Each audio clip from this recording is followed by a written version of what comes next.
Assalamualaikum warahmatullahi wabarakatuh. Alhamdulillah wassalatu wassalamu ala Rasulillah. Segala puji dan puja kehadirat Allah Subhanahu wa taala, juga salawat dan taslim kepada Nabi besar Muhammad sallallahu alaihi wa ala alihi wa sahbihi wasallam. Saudaraku seiman, bertemu dalam tema umum kita masih berhubungan dengan masalah Ramadan, dan subhanallah membahas Ramadan ini tidak akan pernah ada habisnya. Dan kita sudah sempat membahas pada beberapa waktu yang lalu tentang masalah Ramadan terbaikmu, ya. Atau jadikanlah Ramadan ini adalah Ramadan terbaikmu. Sebelumnya juga kita sudah sempat membahas dahsyatnya Ramadan dan beberapa judul-judul yang lain, dan pada kesempatan ini kita akan coba lebih dalam lagi membahas tentang masalah maksimalkan Ramadanmu. Saudaraku seiman, ada sebuah statement dari salafus saleh yang pernah dinukil. Dia mengatakan, kalau seandainya orang-orang yang di kuburan itu diberikan pilihan untuk memilih satu hari sepanjang tahun di mana mereka dihidupkan kembali, punya kesempatan beramal saleh, kemudian mereka meninggal lagi, maka niscaya mereka akan memilih satu hari dari Ramadan. Ramadan bulan yang mulia. Pada saat datang Nabi SAW menyampaikan berita gembira tentang kedatangannya kepada para sahabat ridwanullahi alaihim, telah datang kepada kalian bulan Ramadan, bulan yang penuh dengan berkah, bulan yang penuh dengan rahmah, ya. Di mana pada saat itu Allah melihat hamba-hambanya atau persaingan hamba-hambanya, maka tunjukkan yang terbaik dari diri kalian. Dan banyak sekali hadis yang menyebutkan tentang keutamaan Ramadan, doa mustajab, ya, pelipat gandaan amal, dan sekian banyak keutamaan yang luar biasa gitu. Tapi saya coba akan sentuh dari sisi yang lainnya, teman-teman sekalian, tentang masalah pemaksimalan. Karena saya yakin kita insya Allah bi'inillahi ta'ala, dengan izin Allah, mayoritas di antara muslimin terutama yang mengikuti acara kita ini, ya, kita berhusnudzon semuanya melakukan ibadah puasa ini. Bahkan kita mungkin sudah tidak berat lagi, ya, tanda kutip di sini, karena sudah melalui sepekan kurang lebih, dan kita sudah mulai terbiasa dengan tidak makan dan minum di siang hari, pagi, di siang hari sampai petang hari. Dan kita sudah terbiasa mungkin bagi insya Allah yang Allah berikan taufik untuk mendirikan sholat malamnya, membaca Al-Quran, berzikir, dan sekian banyak ibadah yang kita kerjakan. Hanya teman-teman sekalian, ada sebuah ayat dalam Al-Quran yang saya ingin titik beratkan sebenarnya. Ya. Dia satu ayat yang diikuti dengan ayat setelahnya, tapi ayat setelahnya itu cuma awal potongan ayat yang saya ingin jadikan saksi bahasan. Tentang Ramadan, Anda bisa buka surah Al-Baqarah, surah nomor 2 ayat 183. Sekali lagi Al-Baqarah, surah nomor 2 ayat 183. Kita jadikan ayat ini sebagai bagian tadabbur kita, ya. Kita merenungi, meresapi makna-maknanya. Yang bunyinya, A'udzubillahi minasyaitonirrajim, ya ayyuhalladzina amanu kutiba alaikumus siyamu kama kutiba alal ladzina min qablikum la'allakum tattaqun. Hai orang-orang beriman, telah diwajibkan bagi kalian berpuasa. Makna lainnya, tadabburnya, telah dibuatkan untuk kalian program puasa itu, sebagaimana telah dibuatkan dan diwajibkan untuk orang sebelum kalian. Tujuannya untuk apa? Ada target di sini. Agar kalian menjadi orang-orang yang bertakwa. Agar kalian mencapai pada level ketakwaan. Makna ketakwaan adalah orang yang patuh. Apa yang Allah perintahkan, wajib. Dan sunnah. Sunnahnya pun dikerjakan. Selalu sibuk dengan itu. Dari wajib ke sunnah. Sunnah, wajib. Terus dia dari pekerjaan-pekerjaan ini. Kalau sudah kerjakan sholat 5 waktu, sholat sunnahnya, ba'diyahnya. Zikir, berdoa. Ya, kemudian bersedekah, menjenguk orang sakit. Menghadiri majelis ilmu. Memberikan nasihat. Dan seterusnya. Dari amal soleh ke amal soleh yang lain. Itu orang-orang yang bertakwa. Dan meninggalkan semua jenis larangan. Bukan cuma yang haram, makruh pun ditinggalkan. Itu adalah orang-orang yang bertakwa. Jadi Ramadan memiliki target, teman-teman sekalian. Memiliki target. Target ini harus kita fahami. La'allakum tattaqun, harus betul-betul kita resapi. Dan ini judul utama Ramadan kita. Bagaimana kita mencapai selesai Ramadan ini, tingkat ini. Dan ciri-cirinya orang yang mencapai tingkat ini adalah dia selama Ramadan betul-betul tanda kutip memaksakan diri dalam melaksanakan ibadah kepada Allah SWT. Mungkin sebelumnya dia belum baca Quran, sekarang dia baca Quran. Atau dia sudah baca Quran sebelum Ramadan, sekarang dia tambah, maksimalkan. Tingkatkan kuantitas dan kualitasnya. Mungkin sebelum Ramadan dia bersedekah, sekarang lebih banyak dia bersedekah. Dengan mengejar membuka puasakan orang misalnya. Memberikan sahur pada orang lain, membagikan pakaian, dan seterusnya. Mengalokasikan zakat mal. Mungkin sebelum Ramadan, zikirnya sedikit, sekarang zikirnya lebih banyak. Jadi dia coba memaksakan diri untuk lebih baik dari sebelumnya. Dan tanda-tanda yang saya katakan orang mencapai tingkat ketakwaan setelah nanti Idul Fitri, 1 Syawal. Semoga Allah panjangkan umur kita di atas ketaatan dan keimanan. Kita akan lihat orang-orang yang bertakwa ini akan mengaplikasikan ilmu Ramadan, hasil training Ramadan, terbiasanya puasa, terbiasanya zikir, terbiasanya berdoa, terbiasanya sholat tarawih atau sholat malam, terbiasanya membuka puasakan orang untuk bersedekah dan seterusnya, itu akan diaplikasikan dalam kehidupannya. Dan tidak akan masuk dalam orang yang mencapai target ini yang pada saat selesai Idul Fitri kita temukan mereka justru gembira karena terbuka lagi pintu untuk bermaksiat kepada Allah SWT. Lisannya mengatakan Alhamdulillah pada saat Idul Fitri, tapi bukan Alhamdulillah karena siap mengaplikasikan ilmu yang sudah dia terima selama Ramadan. Training massal, seluruh dunia umat Islam ikut program ini, training ini. Apalagi kalau mereka sudah balik diwajibkan. Tapi dia mengatakan Alhamdulillah justru karena Alhamdulillah saya sudah lepas dari penjara ibadah. Alhamdulillah tidak lagi baca Quran. Alhamdulillah tidak lagi berzikir. Alhamdulillah. Maknanya itu ya. Alhamdulillah dia gembira karena sudah boleh lagi kembali pada kemaksiatan kepada Allah Subhanahu wa taala. Ini kekeliruan. Makanya kita harus jadikan target teman-teman sekalian. Ya. Kemudian perhatikan yang saya katakan potongan ayat di ayat setelah ini, yang potongan awal yang saya hanya ingin ambil, yaitu di ayat 184-nya Allah mengatakan ayyaman ma'dudat. Ini di garis bawah. Hari-hari tertentu saja, terbatas. Ini yang saya ingin potong. Dan di sini beranjak dari sini teman-teman, ya, judul kita buat maksimalkan Ramadan. Ayyaman ma'dudat. Artinya Allah mengatakan hari-hari yang tertentu, hari-hari yang sedikit. Untuk mencapai tingkat ketakwaan itu cuma sedikit hari-hari yang kau lewatin. Dalam 1 tahun 12 bulan, 1 bulan saja. 11 bulannya tidak ada program ini. Kecuali yang sunnah, puasa 6 hari bulan Syawal, Senin Kamis, Ayyamul Bid, hari Tasu'a dan Ashura, 9 dan 10 Muharram, hari Arafah tanggal 9 Zulhijjah. Maka teman-teman sekalian, Allah menekankan ayyamul ma'dudat.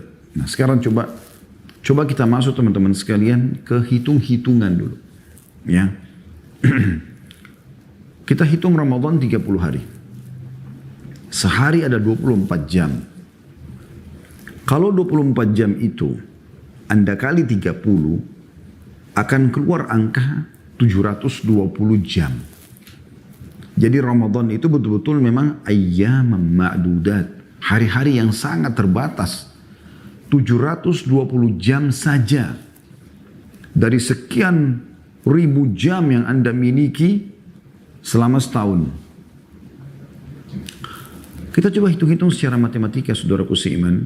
720 jam ini kalau Anda gunakan selama Ramadan 8 jam sehari tidur, maka Anda sudah memakai sepertiga. Karena kan 8 jam kalau kali 3 24 jam ya. Sepertiga dalam sehari itu Anda pakai tidur. Berarti 720 itu dibagi 3. Keluar angka 240 jam Anda gunakan untuk tidur. Dengan begitu berarti sisa jam Anda di Ramadan selain tidur ada 480 jam tersisa. Simpelnya misalnya mudahnya Anda gunakan 8 jam untuk aktivitas kerja. Laki-laki mencari rezeki, mungkin perempuan melakukan aktivitas apa di rumahnya. 8 jam sehari. Maka berkurang lagi 240 jam. Berarti dari 480 dikurangi 240, sisa 240 jam. 240 jam ini anggap kita keluarkan lagi 2 jam makan. Pada saat buka puasa, pada saat sahur, apalah cemil-cemilannya dan segala macam 2 jam. Dalam sehari itu. Berarti Anda menghabiskan dalam 1 bulan 60 jam. Ya. 240 jam itu dikurangi 60, berarti sisa 180 jam. Kemudian anggaplah 2 jam lagi Anda gunakan untuk periksa handphone, baca WA, ikutin YouTube, Facebook, Instagram, lihat perkembangan usaha Anda. Anggaplah 2 jam, berarti 60 jam lagi habis. Berarti 180 jam dikurangi 60 jam, sisa 120 jam saja. Dan 120 jam ini teman-teman sekalian, kurang dari 4 hari. Ya kan? kurang lebih lah 4 hari. 120 jam itu sekitar 5 hari lah ya, dari Ramadan Anda. Karena 24 jam, kalau anggaplah 25 jam kita tambah 1 jam itu supaya mudah dihitung, ya, dikali 5, 125 kan gitu. Ini kan 120 jam tersisa. Kurang lebih 4,5 atau anggaplah 5 hari. Dari 30 hari ya, yang tinggal bagaimana kita maksimalkan.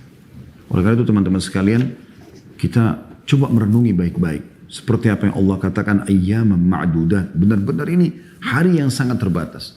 Mungkin ada di antara Anda mengatakan, tapi kan Ustaz, kita kan cari rezeki itu ibadah. Ya. Kita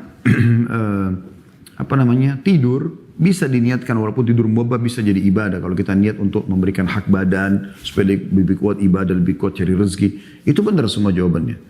Saya sedang bicara teman-teman pemaksimalan. Saya bukan mengatakan tidak ada pahala. Kita dalam keseharian seperti sekarang Ramadan, alhamdulillah dan masya Allah, mudah-mudahan Allah mudahkan kita menjalankan sepenuhnya Ramadan ini. Kita puasa. Dan orang yang puasa berada di bahtera pahala.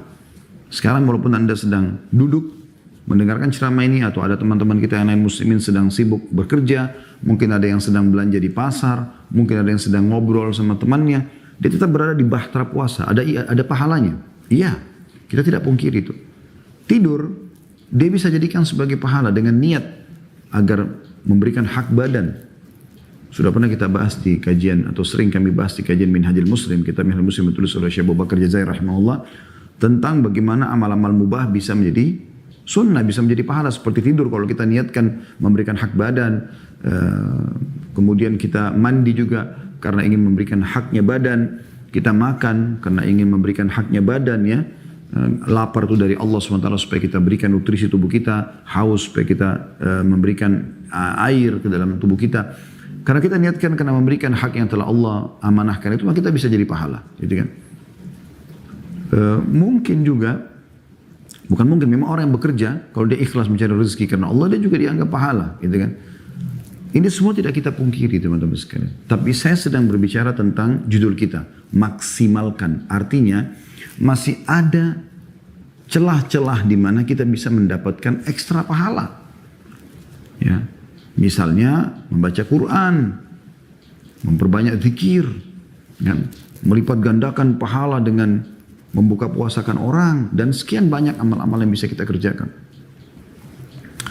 Saya akan coba teman-teman sekalian insya Allah dengan izin Allah menyebutkan beberapa amal memang yang dianjurkan di Ramadan ini, dan bagaimana kita memaksimalkannya. Yang pertama puasa yang sedang kita kerjakan. Ini amal yang luar biasa. Renungi hadis Nabi SAW, hadis ini hadis sahih diriwayatkan oleh Bukhari Muslim. Kata Nabi SAW, kullu amal ibn Adam lahu. Semua amal ibadahnya anak Adam miliknya dia. Bisa juga bermakna sudah Allah tentukan kadar pahalanya. Karena Nabi SAW mengatakan setelahnya, al-hasanatu bi asyri amthaliha ila 700 dhi'fin. Setiap pahala amal soleh itu bisa bernilai 10 pahala, ya, sampai, atau setiap pahala dilipat gandakan 10 kali lipat, bahkan sampai 700 kali lipat, tergantung kadar keikhlasan dia. Yaqulullahu azza wa jal, Allah yang maha mulia dan maha tinggi berfirman, illa siyama fa innahu li wa ana ajzi bihi. Kecuali puasa, karena dia milikku, kata Allah, dan aku akan membalas secara langsung. Bermakna puasa akan melebihi pahala ibadah-ibadah yang lain. Kalau ibadah yang lain maksimalnya bisa sampai 700 kali lipat, maka di sini bisa lebih daripada itu. Tergantung kadar keikhlasan Anda. Nah, di sini bagaimana Anda memaksimalkan nanti puasa itu ya. Kemudian Allah mengatakan wa ana ajzi bihi, saya akan balas langsung. Taraka syahwatahu wa ta'amahu wa syarabu min ajli. Karena meninggalkan makanannya, minumannya, syahwatnya karena aku. Lis-shaimi farhatan. Oleh karena itu orang yang puasa akan mendapatkan 2 kegembiraan. Farhatun 'inda fitrih. Gembira pada saat dia buka puasa. Siapa yang sedang puasa dalam kondisi dahaga, lapar, kemudian mendapatkan minuman yang sejuk, yang manis, yang enak, makanan yang bisa mengenyangkan perutnya, tidak senang. Semuanya orang senang. Ya. Dia seperti mendapatkan semangat baru. Ya. Orang yang lapar, orang yang haus, kemudian mendapatkan makanan dan minuman. Dan juga kegembiraan ini kalau makna secara spiritual adalah dia gembira karena berhasil lolos ya, menyempurnakan puasa pada hari itu. Pada saat dia buka puasa. Kemudian wa farhatun 'inda liqa'i rabbi.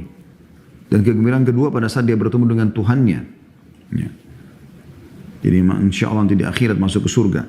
Wala khalufu famus sha'imi atyabu indallah min rihil misk. Dan ketahuilah bahwa mulutnya orang yang berpuasa, karena kita tidak makan, tidak minum beberapa jam, maka akan mengeluarkan bau yang kurang sedap. Ya, biasanya seperti itu. Tapi di sisi Allah SWT, mulut orang yang sedang berpuasa lebih wangi dari bau kasturi. Lebih wangi dari bau kasturi. Teman-teman sekalian, yang perlu kita garis bawahi adalah agar puasamu maksimal, renungin beberapa riwayat ini. Jadi kita bicara masalah poin maksimalnya ya. Semua orang puasa, tapi bagaimana kita maksimalkan pahala yang kita bisa dapatkan.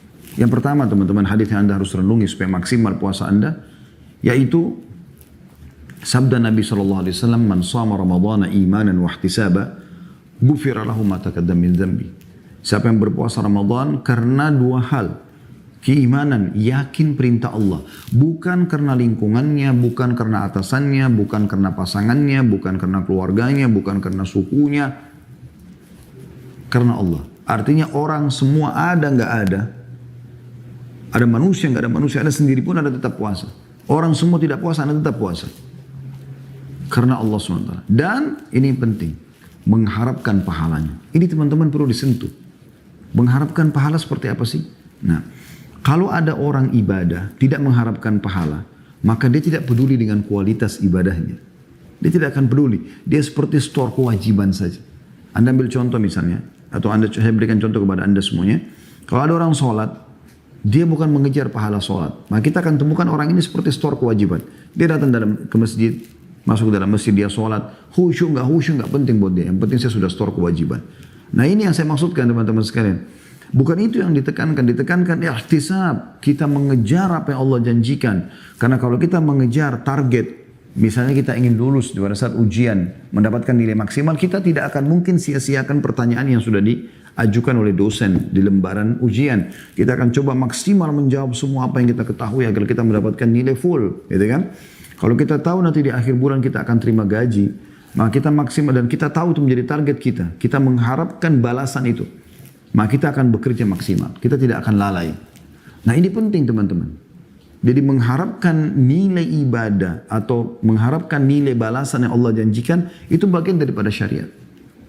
Ya.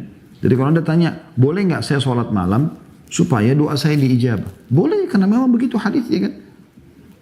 Kalau tertinggal sepertiga malam, Allah turun ke langit bumi, lalu Allah bertanya, apakah ada yang memohon kepadaku, aku akan berikan. Apakah ada yang minta tolong, aku tolong. Adakah yang beristighfar, aku maafkan. Jadi memang ada yang disampaikan melalui syariat Allah Subhanahu Wa Taala. Boleh nggak saya bakti dengan orang tua saya, supaya saya juga diberikan anak yang berbakti? Memang begitu hadisnya. Kata Nabi SAW, baktilah pada kedua orang tua kalian, maka Allah akan berikan kalian anak-anak yang berbakti pada kalian. Jadi ada ihtisab, ada mengejar apa yang Allah janjikan di situ. Boleh nggak saya ibadah secara umum semuanya untuk saya masuk surga? Boleh saja. Karena memang Allah menghubungkan antara iman dan amal soleh masuk ke dalam surga. Itu kan? Jadi beda sekali antara orang yang mengejar apa yang menjadi janji Allah di ibadah yang sedang dikerjakan dengan orang yang hanya setor kewajiban. Ingat, Allah nggak pernah butuh dengan sholat kita, dengan puasa kita, dengan sedekah kita, baca Quran, apa saja zikir dan lain-lain. Allah tidak butuh dengan itu semua. Allah nggak butuh. Allah mengatakan dalam sebuah hadis qudsi, kata Nabi SAW, Allah berfirman, wahai hamba-hambaku, sesungguhnya amal-amal yang aku perintahkan pada kalian, aku kembalikan kepada kalian. Allah nggak butuh. Dalam Al-Quran Allah ceritakan tentang hewan kurban yang kita kurbankan di jalan Allah SWT di Idul Adha. Kata Allah, la yanalullahu luhumuha wala dima'u walakin yanalu taqwa minkum. Allah nggak pernah butuh dengan darah dan dagingnya hewan itu. Tapi Allah menilai ketakwaan kalian. Patuh nggak sih? Kerjakan nggak kalau aku perintahkan? Tinggalkan nggak kalau aku larang? Nah itu ada ihtisabnya. Jadi teman-teman jangan hanya puasa. Oh karena semua orang kan lagi puasa Indonesia. Saya nggak enak nanti kalau teman-teman saya kantor tahu saya nggak puasa.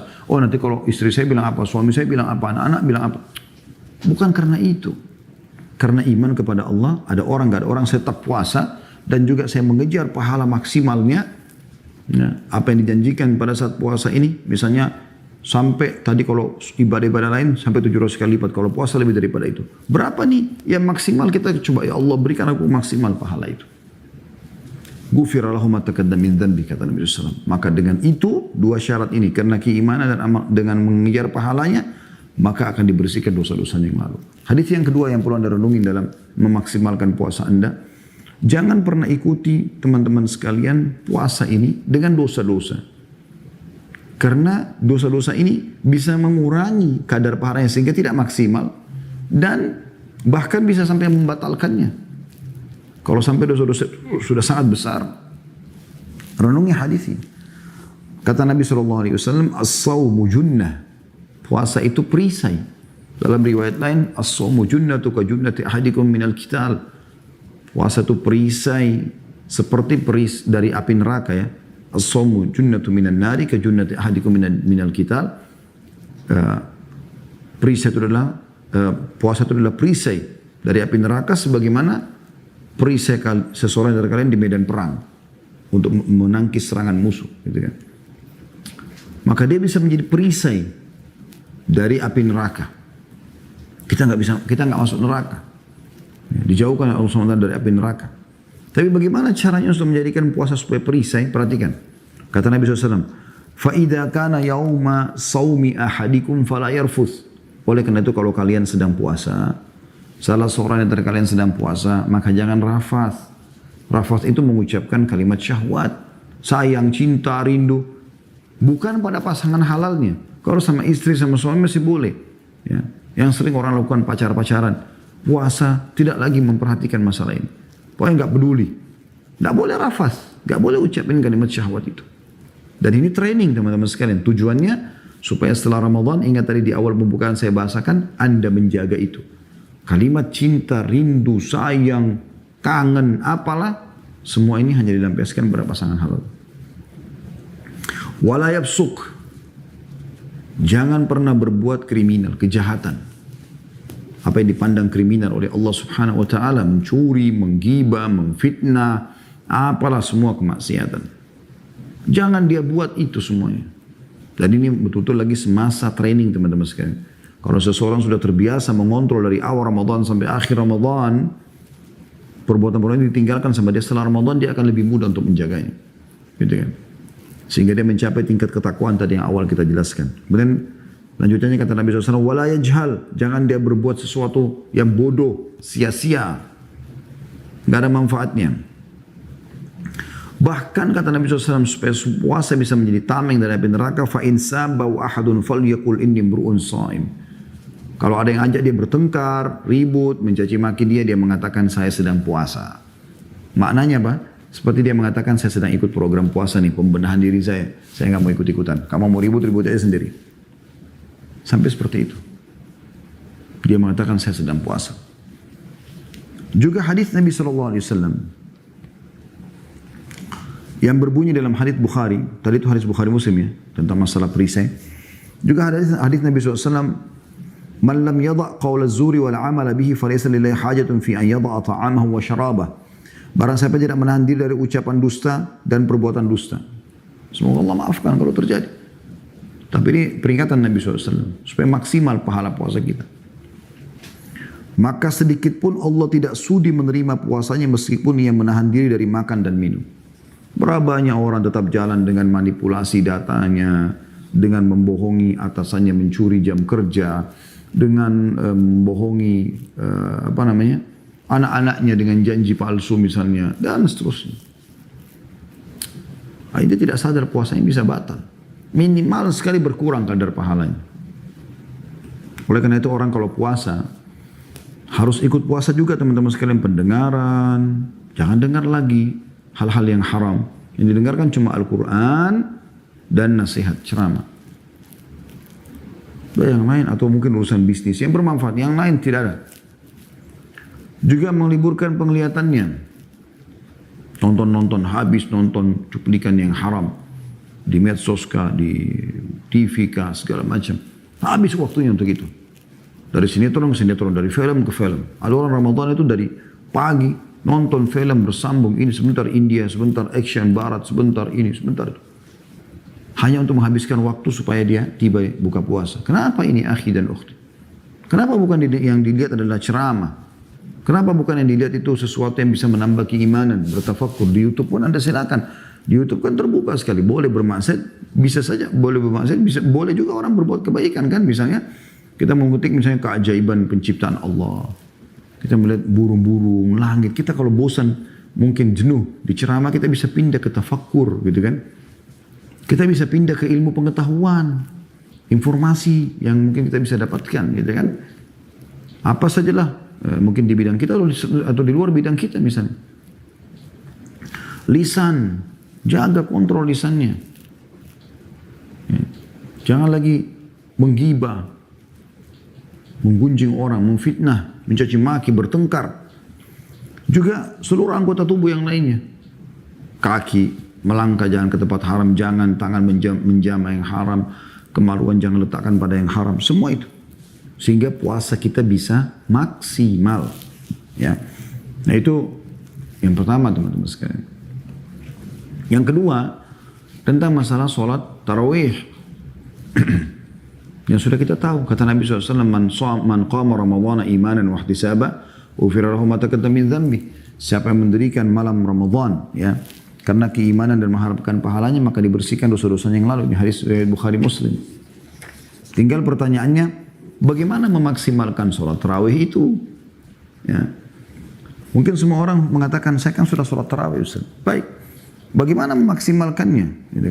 Supaya Anda bisa dapat pahala yang lebih besar dari yang lainnya. Gitu. Ya. Tentu sholat tarawih ini teman-teman sekalian adalah sholat malam ya. Anda boleh sholat tarawih di masjid bersama imam berjamaah. Anda juga boleh sholat malam di rumah. Dan keduanya bisa Anda maksimalkan. Kalau Anda sholat tarawih bersama imam, perhatikan hadis Nabi SAW, man qama ma imamihi hatta yansarifa kutiba lahu qiyamul lailah. Barang siapa yang sholat tarawih bersama imamnya sampai selesai, sampai imamnya selesai dari sholat witirnya, maka akan dituliskan baginya pahala sholat semalam suntuk.